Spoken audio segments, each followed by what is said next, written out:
ভুজ মানে বাহু। তিনি সেই রূপ ধারণ করে প্রকাশিত হয়ে জগৎকে দেখিয়েছিলেন যে দেখো, যেই গৌর সেই কৃষ্ণ, ভজ নিষ্ঠা করি। অর্থাৎ যিনি গৌর তিনি কৃষ্ণ, তিনি রাম। এই ষড়ভুজ রূপে তিনি এক হাতে তিনি ধনুর্বাণ ধারণ করেছেন, এক হাতে তিনি আবার মুরলীবাদ বংশী, দুই হস্তে মুরলী ধারণ করেছেন, আবার দুই হস্তে তিনি দণ্ড কমণ্ডল ধারণ করেছিলেন। আচ্ছা, বিষ্ণুপুর একটু চন্দনটা প্রদান। এই 6টা ভুজ নিয়ে, 6টা বাহু মানে 6টা হাত নিয়ে তিনি প্রকাশিত হয়ে পূর্ব যুগে যে তিনি ছিলেন, ত্রেতা যুগে তিনি, আবার দাপর যুগেও তিনি বা যিনি, তিনি এবার কলিতে গৌরসুন্দর রূপে আবির্ভূত হয়েছেন। তাকে যে জানতে পারে, ন চৈতন্যাৎ কৃষ্ণাৎ জগতি পরতত্ত্ব হি পরমিয়ম, এমন চৈতন্য তত্ত্ব অপেক্ষা পরম তত্ত্ব আর কিছু নেই।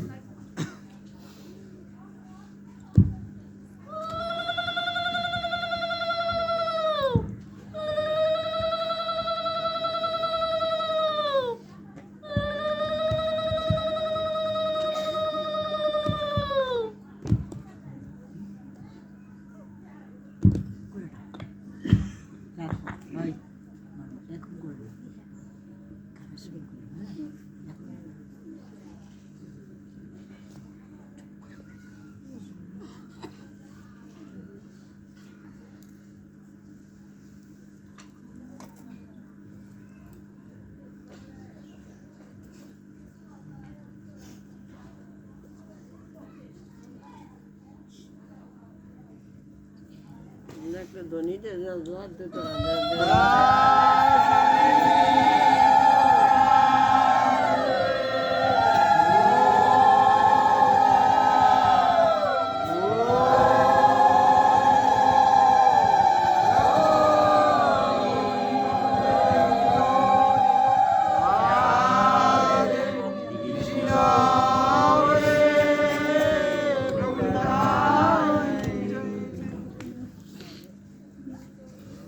ন চৈতন্যাৎ কৃষ্ণাৎ জগতি পরদত্ত হি পরমিহম। এই কৃষ্ণময় জগতে এই তত্ত্ব অপেক্ষা বড় তত্ত্ব আর কিছু নেই। কোন তত্ত্ব? নয় চৈতন্যাৎ। চৈতন্য তত্ত্ব অপেক্ষা বড় তত্ত্ব আর কিছু নেই। এখন চৈতন্য তত্ত্ব কি? অর্থাৎ আমার চৈতন্য মহাপ্রভুকে জানা, আমার কৃষ্ণকে জানাটাই হচ্ছে চৈতন্য তত্ত্ব। যেমন ভগবান বলেছেন গীতায় যে তোমরা আমাকে তত্ত্বগত ভাবে জানো। এই যে আমরা ভগবানের গুণকীর্তন, লীলা কীর্তন আস্বাদন করি, নামযজ্ঞ উপলক্ষে প্রত্যেক অঙ্গনে যে একটু কৃষ্ণ কথা আলাপনের ব্যবস্থা রাখা হয়। কেন রাখা হয়? কি জন্য? একমাত্র ভগবানকে, পরমেশ্বর ভগবানকে উপলব্ধি করা, জানা। তাকে জানতে পারলে জীব মুক্ত হতে পারে। এটাই হচ্ছে জ্ঞান। নাহি জ্ঞানেন সদৃশং পবিত্রং ইহ বিদ্যতে। জ্ঞানের সমান পবিত্র আর কিছু নেই। কোন জ্ঞানের সমান পবিত্র আর কিছু নেই?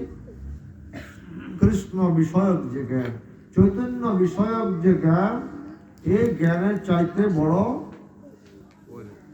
পবিত্র আর কিছুই জগতে নেই। তাকে জানার জন্যই, তাকে জানার জন্যই আমাদের এই ভাগবত শ্রবণ, চৈতন্য শ্রবণ, কীর্তন ব্যবস্থা। তাকে কতটুকু জানতে পারি? তাকে জানিলে কি হয়? সকল অজ্ঞানতা নাশ হয়, সকল অবিদ্যার বিনাশ ঘটে। এই অবিদ্যাকে নাশ করার জন্যই তাকে জানা। আর এই অবিদ্যার বিনাশের জন্য যে আমাদের হস্তগত বিদ্যা, ওই বিদ্যার কথা কিন্তু বলা হয় না। লেখাপড়া বড় হইলে শিক্ষা তারে কয় না, অভ্যাস ব্যবহার সহজ জ্ঞান না হলে শিক্ষা হয় না। লেখাপড়া বড় হইলে, বড় লেখাপড়া অনেক বড় হলেই বলছে এটা বিদ্যা না। অর্থাৎ তাকে না জানা গেলে এটাকে বিদ্যা বলা যায়। তাকে জানাটাই হচ্ছে বিদ্যা। আর এই বিদ্যা কি করে? সকল অবিদ্যার নাশ করে। দেখুন, জাগতিক বিদ্যায় মানুষকে কি করে? মানুষকে অভিমানী করে, অহংকারী করে। জাগতিক বিদ্যা, যে আমি এমএ পাস, আমি বিএ পাস, আমি অনার্স মাস্টার, তাকে অহংকারী করে। জানেন, অহংকার আছে, অবশ্য আছে, কিন্তু কৃষ্ণ বিষয়ক যে বিদ্যা, আমার চৈতন্য মহাপ্রভুর সম্পর্কিত যে বিদ্যা, ওই বিদ্যা যখন কেউ অর্জন করবে, লাভ করবে, তখন তাকে বিনয়ী করবে, বিনয় স্বভাব সম্পূর্ণ করবে। এই হচ্ছে পার্থক্য। আমার এই বিদ্যা আর ওই বিদ্যার মধ্যে পার্থক্য হচ্ছে, ওই বিদ্যা, জাগতিক বিদ্যা, মানুষকে অহংকারী করে, অভিমানী করে। আর পারমার্থিক বিদ্যায়, ঈশ্বর বিষয়, কৃষ্ণ বিষয় বিদ্যাতে মানুষকে বিনয়ী করে। এজন্য শাস্ত্রে বলছে, গীতাতে বলছে, যে বিদ্যা, যে জ্ঞান মানুষকে বিনয়ী করতে সহায়তা করে, বিনয় স্বভাব সম্পন্ন যাদের হয়, সেটাই হচ্ছে প্রকৃত বিদ্যা। আর এই বিদ্যার দ্বারাই আমাদের অবিদ্যার বিনাশ ঘটে যায়। এই বিদ্যার দ্বারা অবিদ্যার বিনাশ হয়, অহংকার চূর্ণ হয়। এই কৃষ্ণ বিষয়ক বিদ্যা একটা শিক্ষা আমাদের এই জন্য দরকার। এই জন্য আমরা সাধু সঙ্গ করি, ভক্ত সঙ্গ করি, সাধু সঙ্গে হরিনাম সংকীর্তন, সাধু সঙ্গে হরিকথা শ্রবণ। এই জন্য প্রয়োজন, যার কারণে আমাদের কি হতে পারে? হ্যাঁ, এই সাধু সঙ্গে হরিনাম সংকীর্তন করলে আমাদের জীবের যে হৃদয়টা, জীবের যে দেহটা কি হয়? পবিত্র হয়। অস্থির এই দেহটা, অস্থির এই মনটা, চঞ্চল মনটা কি হইতে পারে? চঞ্চল মনটা শান্ত হইতে পারে। বলছে, আমি তো ঘরে বসে বসে গ্রন্থ পাঠ করতে পারি বা করে থাকি। বলছে, অবশ্যই সেটা তো করবো, করা উচিত, কিন্তু পাশাপাশি আমাদের ভক্ত সঙ্গে যে হরিকথা আস্বাদন, আমার গৌর গোবিন্দের কথা যে রসামৃত আস্বাদন, এটার ফল কিন্তু আরেকটু উন্নত ফল। যে সাধু সঙ্গে হরিকথা শ্রবণ করলে কি হয়? সাধু সঙ্গ করলে কি হয়? সাধু সঙ্গ করলে পূর্ব স্বভাব দূরে যায়। পূর্ব স্বভাবটা দূরে যাবে। এজন্য বলছে, সাধু সঙ্গে পূর্ব স্বভাব দূরে যায়। সাধুর সঙ্গ গুণে রং ধরিবে, পূর্ব স্বভাব দূরে যায়। সাধুর দর্শনে যায় মনের ময়লা, পরশে হয় প্রেম তরঙ্গ, আবার ভজরে আনন্দের গোড়া। তাই কি যাবে? এই জন্য সাধু সঙ্গ প্রয়োজন, ভক্ত সঙ্গ প্রয়োজন। ভক্ত সঙ্গে কি হয়? ভক্ত সঙ্গ পড়লে সাধুর সঙ্গে রং ধরবে, সাধুর সঙ্গ গুণে রং ধরিবে, পূর্ব স্বভাব দূরে যাবে। যে এত যে ভক্ত সঙ্গ করছি, এত যে সাধু সঙ্গ করছি, আসলে আমার সাধু সঙ্গ কি হচ্ছে না হচ্ছে না? আমার কি ভক্ত সঙ্গটা আমি ফল পাচ্ছি না পাচ্ছি না? প্রকৃত ভক্ত সঙ্গ আমার হচ্ছে কিনা, প্রকৃত আমার সাধু সঙ্গ হচ্ছে কিনা, এটা আমি কেমন করে বুঝবো? বলছে এটা ঘরে গিয়ে একটু বুঝতে হবে। এখানে আজকে সাধু সঙ্গ করলাম, ভক্ত সঙ্গ করলাম, এটা করে গিয়ে ঘরে গিয়ে যদি আমার মধ্যে কিছুটা পরিবর্তন আসে, তাহলে বুঝতে হবে যে আমার সাধু সঙ্গ হয়েছে। এটাই পূর্ব স্বভাব। পূর্বের যে কুমতিগুলি আছিল, পূর্বের যে কুমতলব, কুভাবনা হৃদয়ের মধ্যে ছিল, এগুলি এখন আছে কিনা? ভক্ত সঙ্গ করার পরে, সাধু সঙ্গ করার পরে যদি এই কুস্বভাবগুলি যদি দূর হয়ে যায়, তাহলে বুঝতে হবে যে আমার সাধু সঙ্গ হয়েছে। আর সাধু সঙ্গে যে এগুলো দূর হবেই, তাতে কোনো সন্দেহ নাই। সাধু সঙ্গে পূর্ব স্বভাব দূরে যাবে, যেতেই হবে। এজন্য কি প্রয়োজন? সাধু সঙ্গে আমাদের কেমন সাধু সঙ্গ হতে হবে?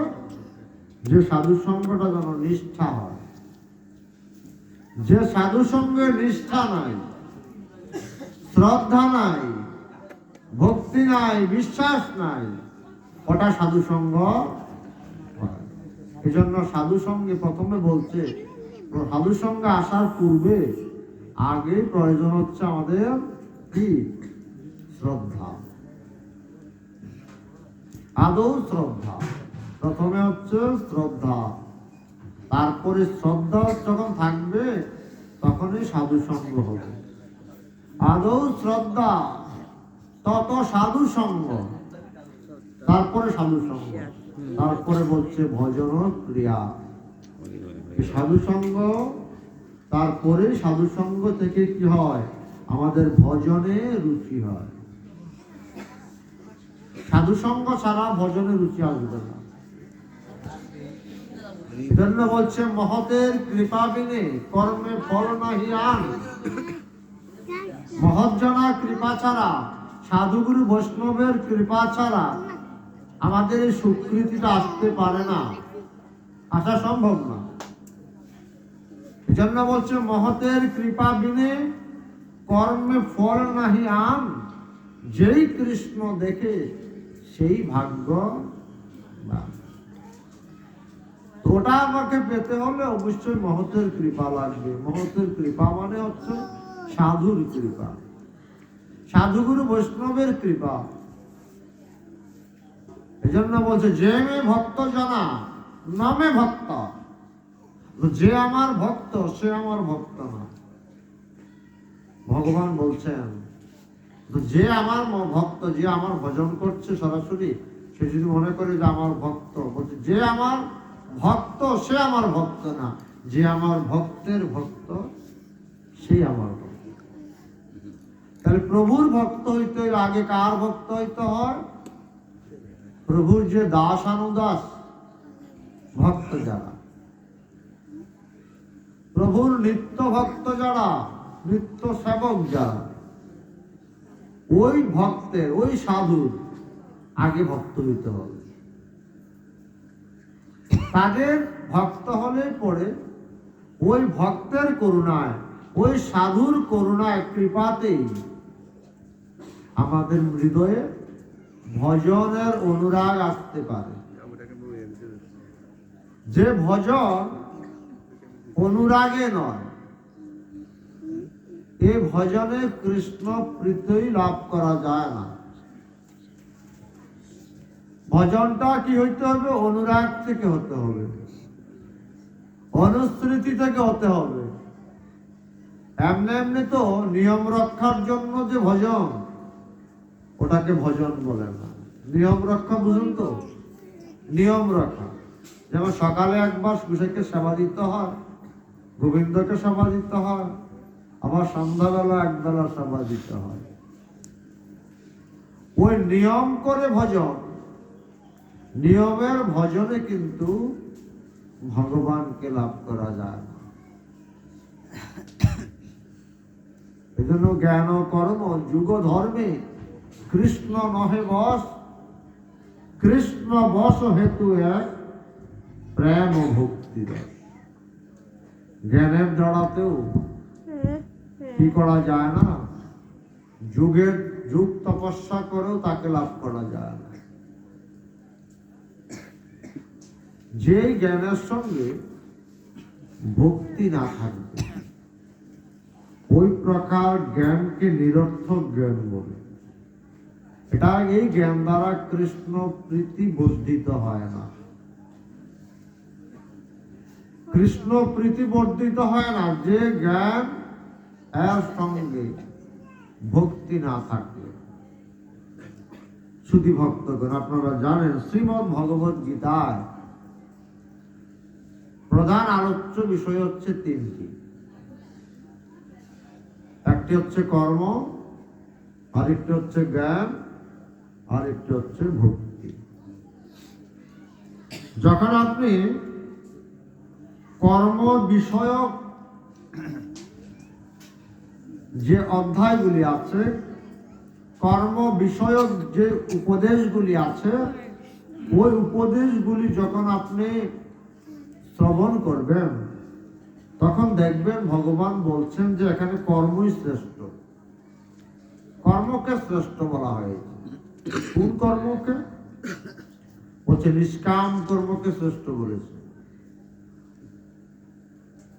যে কর্ম, তুমি কর্ম করে যাও, ফলের আশা ত্যাগ করে তুমি কর্ম করো। কর্মণ্যে বাজি কারত্বে মা ফলেষু কদাচন মা কর্মা ফল হেতুর ভূমর্তে সংঘস্থ কর্মণি যুগস্তম কুরু কর্মণি সঙ্গম ত্যক্তা ধনঞ্জয় সিদ্ধা সিদ্ধৌ সমভূতা সমত্তম যুগ উচ্চতে।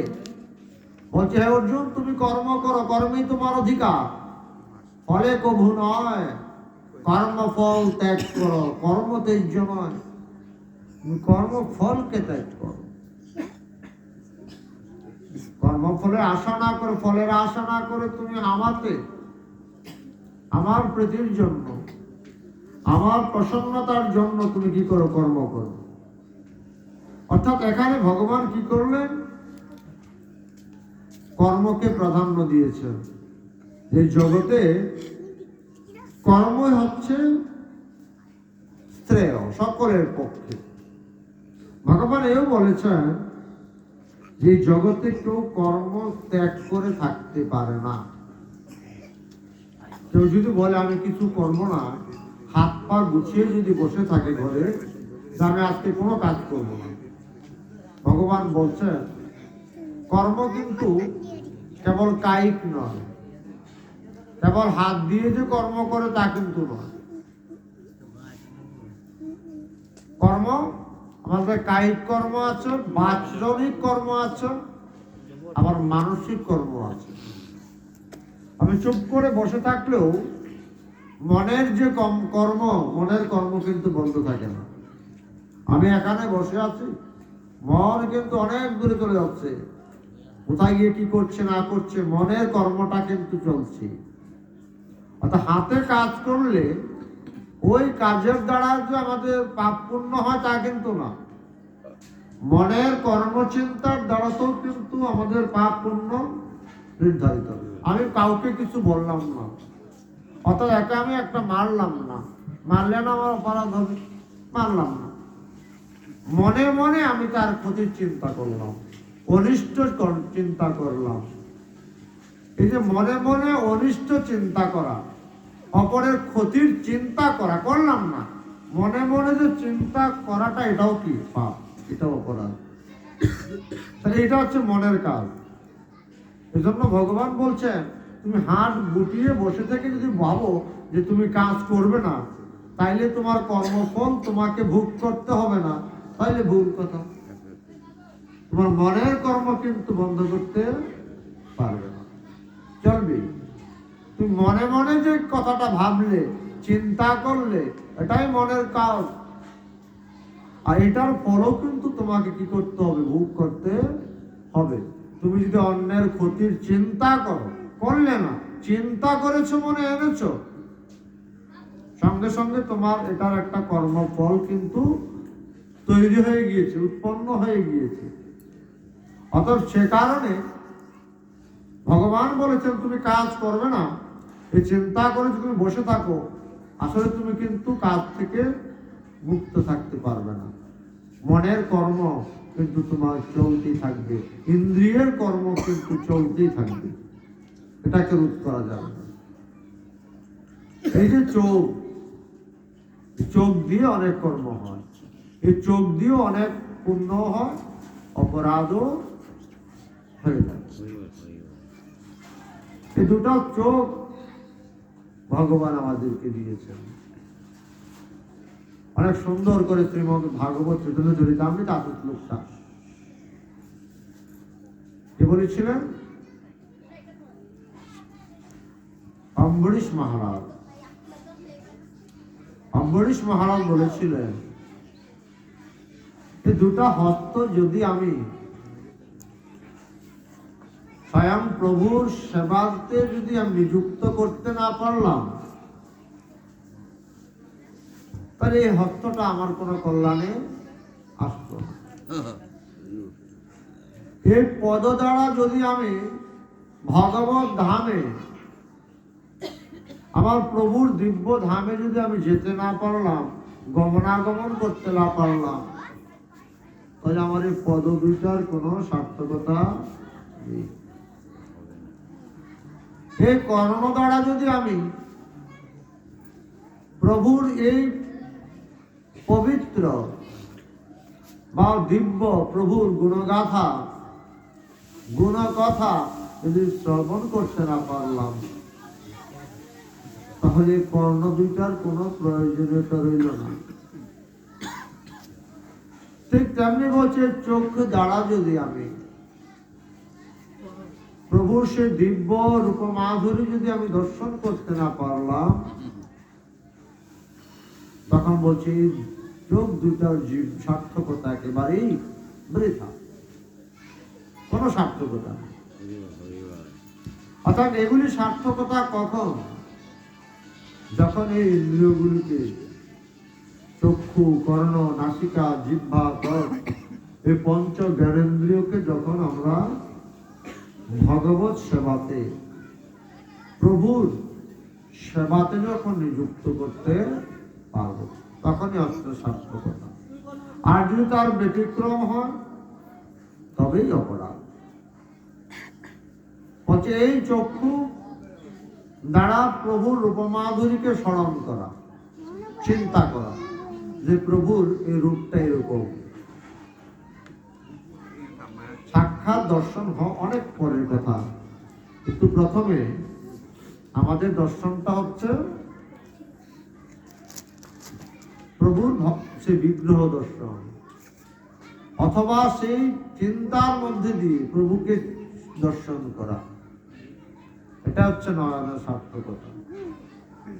আর যদি আমি এটাকে এভাবে উপলব্ধি করতে না পারি, না করে যদি কেবল জাগতিক কেবল বিষয়ে যদি চক্ষু ইন্দ্রিয়গুলি যদি মত্ত থাকে, লিপ্ত থাকে, এবং তার দ্বারা কি হতে পারে, আমাদের অপরাধ হতে পারে। এবং সেই অপরাধ যেন না ঘটে, সেদিকে আমাদের অবশ্যই কি রাখতে হবে, খেয়াল রাখতে হবে। এই জন্য ভগবান বলছেন,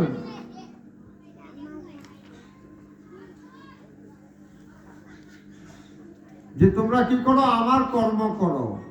তুমি কাজ করবে না, কাজ না করে তুমি বসে থাকবে, তার মানে এই নয় যে তুমি, তোমার কাজ কিন্তু বন্ধ থাকবে না, এবং সেই কাজের কর্মের ফলও কিন্তু উৎপন্ন হতে থাকবে।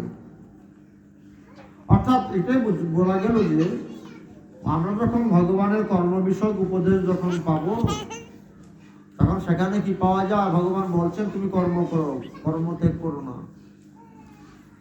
ফলাকাঙ্ক্ষাটাকে ত্যাগ করে তুমি কর্ম করে যাও। কর্মকে গুরুত্ব দেওয়া হয়েছে। যখন আপনি জ্ঞানযোগ পাঠ করবেন তখন সেখানে ভগবান বলছেন যে তুমি জ্ঞানী হও। হে অর্জুন, তুমি জ্ঞানী হও। বলছে এই জগতে 4 প্রকার ভক্ত আছে।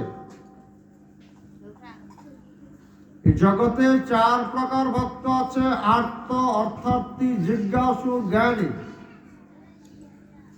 এই 4 প্রকার ভক্তের মধ্যে জ্ঞানী ভক্ত আমার অত্যন্ত প্রিয়।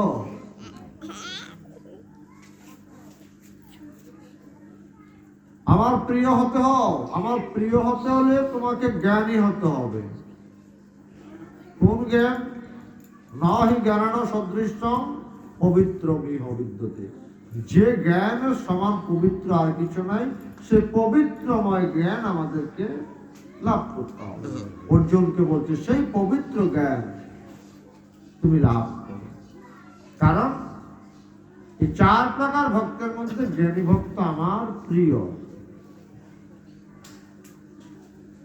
মন্মনা ভগবৎ ভক্তমজ্জাজিমাং নমস্কুরু মামেব শিষ্যি সততং প্রতি জানে প্রিয়সি মে। ভগবান বলছে, হে অর্জুন, আজকে তোমাকে একটি পরম পুরুষার্থ কথা বলছি। তুমি সব কিছু ছেড়ে দাও। সব কিছু ছেড়ে দিয়ে একমাত্র তুমি আমার আশ্রয় দাও। মনমনা ভব, আমার ভাবনা করো। মদ ভক্ত, আমার ভক্ত হও। মদ জাজি, আমার ভজন করো। মদ জাজি মাং নমস্কুর, আমাকে প্রণাম করো, আমাকে দণ্ডবোধ করো, প্রণাম করো, নমস্কার করো। মাং নমস্কুর মানে এই নমস্কার মানে কি? অর্থাৎ ভগবানের চরণে নিজকে সঁপে দেওয়া, এটাই নমস্কার। এই যে প্রণাম, ভগবানকে ভগবান বলছেন আমাকে নমস্কার করো।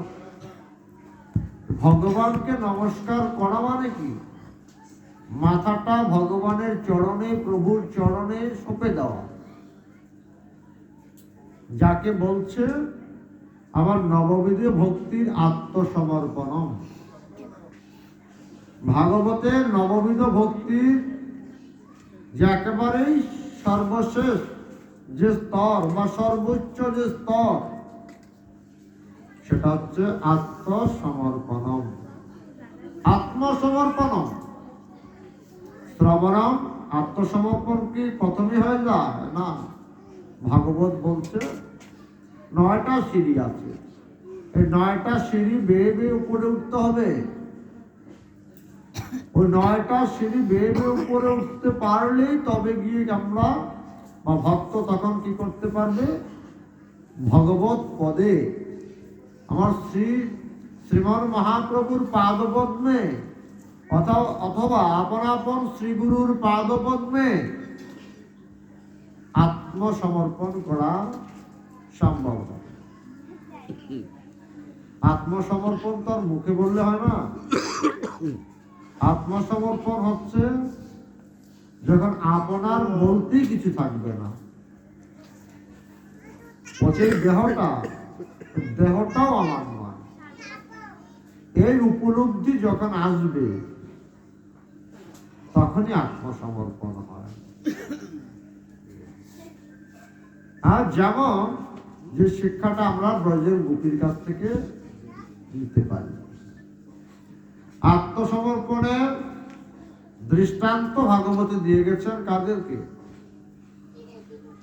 আত্মসমর্পণে। শ্রবণে বলছে কাকে? শ্রবণম, কীর্তনম, বিষ্ণু শরণম, পাদ সেবনম, অর্চনম, বন্ধনম, দাস্য সখ্য আত্মনিবেদনম। যদি আমরা বলি শ্রবণ, প্রথম শ্রবণ করতে বলছে, ধীরে ধীরে শ্রবণ করো। শ্রবণ করলে কি হবে? বলছে শ্রবণম মঙ্গলম, শ্রবণে মঙ্গল হবে, শ্রবণেই কল্যাণ হবে। কি শ্রবণ করব? বলছে গ্রাম্য বার্তা শ্রবণ না করিবে। কি শ্রবণ করতে মানা করেছে? গ্রাম্য বার্তা, লোকবার্তা। গ্রাম্য বার্তা না কহিবে, কারণ এগুলো গিয়ে গ্রাম্য বার্তা বলতে আলাপ আলোচনা করতে না করছে। গ্রাম্য বার্তা তো বুঝি তো, অত জাগতিক আলাপ আলোচনা। গ্রাম্য বার্তা ছেড়ে দিতে হবে। সময় পেলে, একটু অবসর পেলে যেন বসে বসে আমরা প্রভুর গুণ কীর্তন যেন আমরা করতে পারি। জন্য গ্রাম্য বার্তা আনা কথা পরিত্যাগ করতে হবে। একমাত্র কৃষ্ণ কথাই আমাদের একমাত্র কথা। কৃষ্ণ কথাই কথা, আর বাকি সব হচ্ছে কি অযথা। এগুলি কোনো কাজে আসবে না, এগুলি পরিত্যাগ করতে হবে। এই জন্য এই শ্রবণ, এই শ্রবণটা হচ্ছে কি শ্রবণ? হরি কথা শ্রবণ, আমার গৌর গোবিন্দের কথা, কথামৃত শ্রবণ করা। ইহাতে শ্রবণে কি হবে? চিত্তে বলছে অঙ্কুর হবে, চিত্তে অঙ্কুর হয়, প্রত্যঙ্কুর। শ্রবণম, তাহলে এমন শ্রবণ কারা করেছে? যাদের চিত্তে প্রত্যঙ্কুর জন্মেছে বা জন্মেছিল। এমন দৃঢ়ভাবে কারা শ্রবণ করেছিলেন? তাদের দৃষ্টান্ত বলছে, তাদের মতন তুমি শ্রবণ করো। কারণ দৃষ্টান্ত না দিলে তো আমরা বুঝবো না। তো শ্রবণ, আমি সবাই তো শ্রবণ করছি, ও কেমন করে শ্রবণ করবে? কার মতন শ্রবণ করবে? বলছে শৌনক আদি ঋষিগণ যারা শ্রবণ করেছিলেন তাদের মতন তুমি শ্রবণী হও। তারা কিভাবে শ্রবণ করেছিলেন? বলছে তাদের ইন্দ্রিয়গুলোকে সমাহিত করে, অর্থাৎ আত্মেন্দ্রিয় প্রীতিবাঞ্ছা না রেখে কৃষ্ণেন্দ্রিয় প্রীতিবাঞ্ছাতে রূপান্তরিত করে ইন্দ্রিয়গুলোকে শ্রবণ করো। চিত্তটাকে প্রভুর পাদপদ্মে সমর্পণ করে, আর অন্যদিকে মনটা নেওয়ার প্রয়োজন নেই। ঘরে তালা দেওয়া আছে না নাই? নাকি দেরি হলে তালাটা ভেঙে কেউ ঢুকে পড়ে? ওই চিন্তাটাও এখানে করা নেই। কেন আমি চিন্তা করবো না? আমার ঘরে কত কিছু রয়েছে, যদি কেউ তালা ভেঙে ঘরে ঢুকে সব লুটে নিয়ে যায়, ওটাকে আপনি দেবেন? আমাকে যদি বলেন আপনি দেবেন, আমি তো পারবো না। বলো আমি দেবো কি? তা আমি এটা বলবো, আপনি ঘরে যা কষ্ট করে যা জুগিয়েছেন, সম্পদ বৈভব যাই বলি, তা আপনি জুগিয়েছেন? বলেন সম্পদগুলো আপনার, ঘরে যা যা কিছু আছে সবগুলো আপনার? আপনার না, আমার না। আমি যা যা রোজগার করেছি, যা যা কিছু অর্জন করেছি, বিষয় বৈভব প্রতিপত্তি যাহা যাহা কিছু আছে আমার বলতে, এগুলো আমি আমার দ্বারা আমি কিন্তু অর্জন করতে পারি না। ধর্ম, অর্থ, কাম, মোক্ষ চতুর্বর্গ কে দান করেন? প্রভু আমাদেরকে দেন। এজন্য বলছে গুরু তত্ত্বসুধা গ্রন্থে বলেছে, ধর্ম, অর্থ, কাম, মোক্ষ যে যাহা চায়, শ্রী গুরুর চরণ সেবায় সকল মিলায়। আমি যদি ধর্ম চাই,